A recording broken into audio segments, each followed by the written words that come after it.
Hi, ഞാൻ ഇന്നലെ ഷാജിയെ കുറിച്ചിട്ടൊരു video ചെയ്തിട്ടുണ്ടായിരുന്നു. എനിക്ക് 10-60ഓളം കമൻറ്റ് അതിൽ വന്നിട്ടുണ്ട്. അതിൽ കുറച്ച് കമൻറ്റുകൾ, ഷാജിദായെ ഇത്രത്തോളം വളർത്തിയതിൽ നിങ്ങൾക്കൊക്കെ പങ്കില്ലേ? ഷാജിദായെ വളർത്തിയതിൽ പങ്കുണ്ട് തീർച്ചയായിട്ടും. അത് എനിക്കില്ല, അത് ഞാൻ 100% പറയും, എനിക്കില്ല. പക്ഷേ ശരിയാണ്, അവരുടെ ഒരു കഷ്ടകാലം അല്ലെങ്കിൽ 5 കുട്ടികളെയും കൊണ്ട് ഭർത്താവ് ആത്മഹത്യ ചെയ്തു, കഷ്ടപ്പെടുന്നു എന്ന് കണ്ടപ്പോൾ തീർച്ചയായിട്ടും സഹായിക്കേണ്ടടുത്ത് സഹായിക്കുകയും പ്രതികരിക്കേണ്ടടുത്ത് പ്രതികരിക്കുകയും ചെയ്യുന്നതാണ് യൂട്യൂബർമാർ.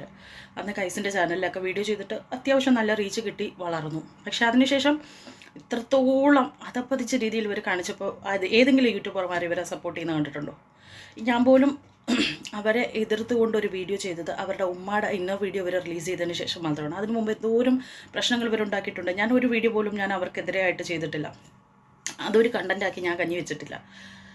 ഞാൻ അവരെ എതിരെ സംസാരിച്ച് വീഡിയോ ചെയ്തത് ഈ അവരുടെ ഉമ്മയുടെ വീഡിയോ തീർച്ചയായിട്ടും അത് കണ്ടപ്പോൾ എനിക്ക് പ്രതികരിക്കണമെന്ന് തോന്നി. അങ്ങനെ ഞാൻ പ്രതികരിച്ചു. രേണുസുതി എന്തൊക്കെ പ്രശ്നം ഇപ്പോൾ യൂട്യൂബർമാർ ഒരാഴ്ച കൊണ്ട് അങ്ങനെ ഓടിക്കുക. ഞാനൊരു വീഡിയോ ചെയ്ത് നിങ്ങൾ ആരെങ്കിലും കണ്ടോ എൻ്റെ ചാനലിൽ? ഞാൻ അവർക്കെതിരെ അങ്ങനെ ചെയ്തിട്ടില്ല. എനിക്ക് ചെയ്യാമായിരുന്നു, എനിക്ക് വ്യൂ കിട്ടുമായിരുന്നു. ഞാനൊരു സ്കാമലറ്റിനെ കുറിച്ചിട്ടിപ്പം എൻ്റെ ചാനലിൽ ഒരു വീഡിയോ ചെയ്തു. ഇവളുടെ ഷാജിദാട് ചെയ്യുന്നതിന് മുമ്പ് ഇവിടെ ഒരു ചേച്ചി പറ്റിക്കപ്പെട്ടതിനെ തുടർന്ന് പ്രതിസ്ഥാനത്ത് കിട്ടിയ 4 പേരുടെ ഫോട്ടോയാണ്. അപ്പോൾ ഒന്നും അറിയാത്ത ഏതോ 4 പേരുടെ ഫോട്ടോ ഇവർ ഉപയോഗിക്കുകയാണെന്നൊരു ഡൗട്ട് തോന്നിയിട്ട്, അങ്ങനെ അല്ലെങ്കിൽ അവരെ അറിയിക്കേണ്ട ഒരു കടമയുണ്ടെന്ന് കരുതിയിട്ട് ഞാൻ ചെയ്ത വീഡിയോ ആണത്. ഒരാഴ്ച കൊണ്ട് അതിന് വന്നേക്കുന്ന 200+ വ്യൂ ആണ്. ഞാൻ ഇവളുടെ ഷാജിദാടെ വീഡിയോ ചെയ്തു ഇന്നലെ. 1 മണിക്കൂർ അല്ല 4 മണിക്കൂറിൽ 1K വ്യൂ ആണ് എനിക്ക് വന്നത്. ഇന്നിപ്പോൾ 16 മണിക്കൂർ കഴിഞ്ഞപ്പോൾ 3.9K, ഇപ്പോൾ അത് 4 ആയിട്ടുണ്ടാവും. അപ്പോൾ അത് യൂട്യൂബർമാരുടെ മാത്രമാണ്. ഓക്കെ, നിങ്ങൾക്കും അതാണ് താല്പര്യം, കാണാൻ അറിയാനൊക്കെ. പിന്നെ വന്ന ഒരു കമൻറ്റ്, ഷാജിയോട് എനിക്ക് അസൂയാണോ എന്നും. ഓക്കെ, എനിക്ക് എന്തൊക്കെയുണ്ട് അവർക്ക് എന്തൊക്കെ ഇല്ല അത് പറഞ്ഞിട്ടൊന്നും ഞാൻ കമ്പയർ ചെയ്യുന്നില്ല. ഞാൻ എന്ത് കണ്ടിട്ടാണ് ഷാജിദായിട്ട് അസൂയപ്പെടേണ്ടത്? 5 മക്കൾ തീർച്ചയായിട്ടും മക്കൾ സമ്പത്താണ്. പക്ഷെ അത് സാമൂഹിക പ്രതിബദ്ധതയുള്ളവരായിട്ട് ആ മക്കളെ വളർത്തിയെടുത്താൽ മാത്രം സമൂഹത്തിന് ഉപകരിക്കപ്പെടുന്നു. അല്ലാതെ സമൂഹത്തിന് ദോഷമായിട്ട് വളർത്തിയെടുക്കുകയാണെങ്കിൽ 5 പേരെ കണ്ടിട്ട് എനിക്ക് അസൂയപ്പെടേണ്ട കാര്യമില്ല. ആ ഇളയ കുഞ്ഞിനെ കാണുമ്പോൾ എനിക്ക് സത്യം പറഞ്ഞാൽ എൻ്റെ മോൻ്റെന്നും 2 വയസ്സിന് മൂപ്പ് എനിക്ക് അവനെ കാണുമ്പോൾ സത്യം പറഞ്ഞ സങ്കടമുണ്ട്. കാരണം ഇവളെ എന്തായിട്ടാണ് അവനെ വളർത്തിയെടുക്കാൻ പോകുന്നത്? ഞാൻ എൻ്റെ കുഞ്ഞിനെ ഓരോ കാരണങ്ങൾ പറഞ്ഞ് ശിക്ഷിച്ച് അത് ചെയ്തതെന്ന് പറയുമ്പോഴും അവൾ എന്തൊക്കെയാണ് അവിടെ കാണിക്കുന്നത് എന്നുള്ള വീഡിയോയിൽ നമ്മൾ കാണുകയാണ്. ഇന്നലെ അവനിക്കെതിരെ വന്നിട്ട് ഷെരീഫിനെതിരെ വന്നിട്ട് ഇട്ട വീഡിയോയിലും ലൈവിലാ കുഞ്ഞുണ്ട് കൂടെ ലൈവായിരുന്നു അത്. ഷെരീഫിൻ്റെ പെൺകുട്ടികളെ, ഷെരീഫിൻ്റെ ഉമ്മയും ഷെരീഫിൻ്റെ ഭാര്യയൊക്കെ വെടി ചരക്ക് എന്നുള്ള വാക്കുകൾ ഉപയോഗിച്ച് ഇവള് സംസാരിക്കുമ്പോഴും ആ കുഞ്ഞു കൂടെ ഉണ്ട്. കുഞ്ഞുങ്ങൾ പെട്ടെന്ന് ക്യാച്ച് ചെയ്യും, പിടിക്കും ഇങ്ങനെയുള്ള വാക്ക്. അത് പ്രത്യേകിച്ച് നമ്മുടെ വായിന്ന് അറിയാതെയാണെങ്കിൽ പോലും എന്തെങ്കിലും ബാഡ് വേർഡ്സ് ഒന്ന് ആദ്യം അവരത് ക്യാച്ച് ചെയ്യും. പിന്നെ നമ്മൾ പറയുന്നത് നല്ലത് അവർ പിടിക്കണം വേണ്ടെന്ന് തീരുമാനിക്കുള്ളൂ. ആ വാക്കുകളെല്ലാം കുഞ്ഞിൻ്റെ മൈൻഡിൽ പതിഞ്ഞു. ഏതെങ്കിലും ഒരു സാഹചര്യത്തിൽ സ്കൂളിൽ ടീച്ചർ അടിക്കുകയോ അല്ലെങ്കിൽ കൂടെ പഠിക്കുന്ന കുട്ടികളിൽ ഏതെങ്കിലും ഫസ്റ്റ് സ്റ്റാൻഡേർഡിൽ പോകുമ്പോൾ കുട്ടികൾ ആരെങ്കിലും ഇവനോട് എന്തെങ്കിലും ചെയ്യുമ്പോൾ ഇവനത് ഇഷ്ടപ്പെടാതെ ദേഷ്യം വരും. കുഞ്ഞുങ്ങളാണ് വന്ന് ഇവൻ ആ ഒരു വാക്ക് ഉപയോഗിക്കുന്ന ഒരു അവസ്ഥ ഒന്ന് ചിന്തിച്ച് നോക്കിയേ. ആ ഷെരീഫിൻ്റെ ഉമ്മായ ഭാര്യനെ കുഞ്ഞു പെൺകുട്ടികളെ എല്ലാം ഇവൾ ഈ വാക്കുകൾ ഉപയോഗിച്ച് പറയുന്ന സമയത്ത് ആ കുട്ടി കൂടെയുണ്ട്. അങ്ങനെ വളർത്തിയെടുക്കുന്ന 5 മക്കളെ കണ്ടിട്ടാണോ ഞാൻ അസൂയപ്പെടേണ്ടത്?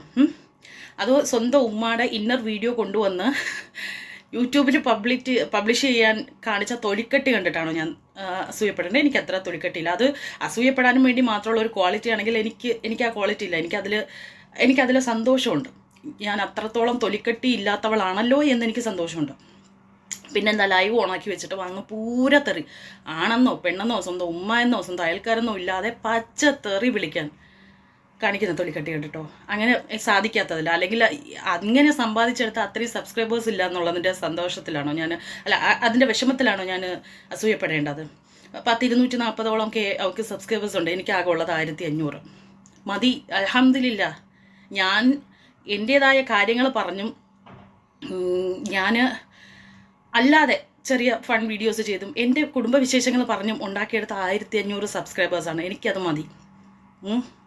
അല്ലാതെ ഇങ്ങനെ നാട്ടുകാരെ തെറി വിളിച്ചും സ്ത്രീകളെ അസഭ്യം പറഞ്ഞും ഉണ്ടാക്കിയെടുക്കുന്ന സബ്സ്ക്രൈബേഴ്സ് എനിക്ക് വേണ്ട. എനിക്ക് സാധിക്കില്ല എന്നല്ല, ഇറങ്ങി അങ്ങോട്ട് നിന്നിട്ട് ചീത്ത വിളിച്ചു കഴിഞ്ഞാൽ ഈ നമുക്ക് എന്താ പറയുക, ഈ ഈച്ച മുച്ചുന്ന പോലെ, പഞ്ചസാരയിൽ ഈച്ച മുച്ചുന്ന പോലെ സബ്സ്ക്രൈബേഴ്സ് കൂടും. എനിക്കത് വേണ്ട, സീരിയസ്ലി എനിക്കത് വേണ്ട. അത് കണ്ടിട്ട് എനിക്ക് അസൂയല്ല തോന്നുന്നത്. ഇത്രയും പേര് ഇപ്പോഴും അവളെ സബ്സ്ക്രൈബ് ചെയ്ത് വെച്ചേക്കുന്നല്ലോ. അപ്പോൾ അത്രത്തോളം പേര് ഇവളുടെ ഈ ചെറ്റത്തരം, ഈ തന്തയില്ലായ്മ ഇഷ്ടപ്പെടുന്നുണ്ടോ എന്നാണ് ഞാൻ ചിന്തിക്കുന്നത്. അത് കണ്ടിട്ട് എനിക്ക് അസൂയയില്ല, സീരിയസ്ലി. പിന്നെന്താ, എൻ്റെ ജംഗ്ഷനിൽ വന്നിട്ട് ആരോട് എൻ്റെ പേര് ചോദിച്ചാൽ ചിലപ്പോൾ അറിഞ്ഞൊന്നും വരത്തില്ല. ഇന്ന വീട്ടിലെ ആളാണെന്ന് പറഞ്ഞു കഴിഞ്ഞാൽ, ഇന്ന ആളിൻ്റെ മോളാണെന്ന് പറഞ്ഞാൽ ചിലപ്പോൾ അറിയുമായിരിക്കും. അല്ലാതെ ജംഗ്ഷനിൽ വന്നിട്ട് ഇന്നതാണ്ട് നേരെ ഇന്ന ആളുടെ വീട്ടിൽ പോകുന്നു പറയുമ്പോഴേ ഓട്ടോക്കാർ കയറിക്കുള്ളിയും കൊണ്ടാക്കി തരാമെന്ന് പറഞ്ഞ് ഓട്ടോക്കാർക്കെല്ലാം അറിയുന്നതും അല്ലെങ്കിൽ നാട്ടുകാർ മുഴുവൻ അറിഞ്ഞു വെക്കുന്നത്, നല്ല രീതിക്കെല്ലാം അറിഞ്ഞു വെച്ചിരിക്കുന്നത്. അതാ അതിലെ ഹൈലൈറ്റ്. അത് കണ്ടിട്ടാണോ അങ്ങനെ നാട്ടുകാർ മുഴുവൻ ഇങ്ങനെ അറിഞ്ഞിരിക്കുന്നു എന്ന് കണ്ടിട്ടാണോ ഞാൻ അസൂയപ്പെടേണ്ടത്? അതിലും എനിക്ക് അസൂയല്ല ഉള്ളത്. അത് ഞാൻ അതിലൊക്കെ അഭിമാനിക്കുന്നു. ഇങ്ങനെയൊന്നും അല്ലല്ലോ ഞാനെന്ന് അഭിമാനിക്കുക ഞാൻ ചെയ്യുന്നത്. അല്ലാതെ എനിക്കത് കണ്ടിട്ട് അസൂയല്ല തോന്നുന്നത്. പിന്നെ നീ എന്തിനാ വീഡിയോ ചെയ്യുന്നത്? ചെയ്യും, ഇനിയും ചെയ്യും. അവൾക്ക് വീട്ടിനകത്ത് അല്ലെങ്കിൽ കുടുംബ പ്രശ്നം വീട്ടിൽ തീർക്കേണ്ട എല്ലാവരുടെയും പ്രശ്നമില്ലാത്ത ഒരു കുടുംബമുണ്ടോ? ഈ ലോകത്ത് പ്രശ്നങ്ങളില്ലാത്ത കുടുംബമുണ്ട്. അതിപ്പം മലയാളികളാവട്ടെ, തമിഴന്മാർ, ഹിന്ദിക്കാർ, മറ്റേ ഈ പറയുന്ന ഇംഗ്ലീഷുകാർ, എങ്ങോട്ട് ഈ ലോകത്തെടുത്തു കഴിഞ്ഞാൽ പ്രശ്നമില്ലാത്ത കുടുംബമുണ്ടോ? അതൊക്കെ കുടുംബത്തിനകത്ത് തീരുമ്പോഴാണ് അതൊക്കെ ആവുന്നത്. പിന്നീട് നാളൊരു സമയത്ത് നമുക്ക് അവരുടെ മുഖത്ത് നോക്കി പിന്നെയും ചിരിച്ച് മുമ്പോട്ട് പോകാൻ പറ്റുന്നത് നമ്മുടെ കുടുംബത്തിനകത്ത് തീരുമ്പോഴാണ്. അല്ലാതെ മിണ്ടി തീരുമ്പോൾ ഉടനെ എടുത്ത് ക്യാമറ ഓണാക്കി വെച്ചിട്ട് വന്ന് എല്ലാവരെയും കാണിച്ചിട്ട് ചെയ്തു കഴിഞ്ഞാൽ നാളൊരു സമയത്ത് നമ്മൾ തമ്മിലുള്ള പ്രശ്നം തീർന്നാലും അത് കിടക്കും ഇങ്ങനെ നാട്ടുകാരുടെ മുമ്പിൽ. നമ്മളത് മറക്കണമെന്ന് കരുതിയാലും മറക്കാൻ സമ്മതിക്കാതെ നാട്ടുകാർ ഇങ്ങനെ അത് പറയും, സംസാരിക്കുക, അതിൻ്റെ ഷോർട്സ് ഇട്ടോട്ട് ഇരിക്കുകയും ചെയ്യും. അങ്ങനെയൊക്കെ ചെയ്യുന്നില്ലല്ലോ എന്നുള്ളൊരു സന്തോഷമുണ്ട്, ആത്മസംതൃപ്തി എനിക്കുണ്ട്.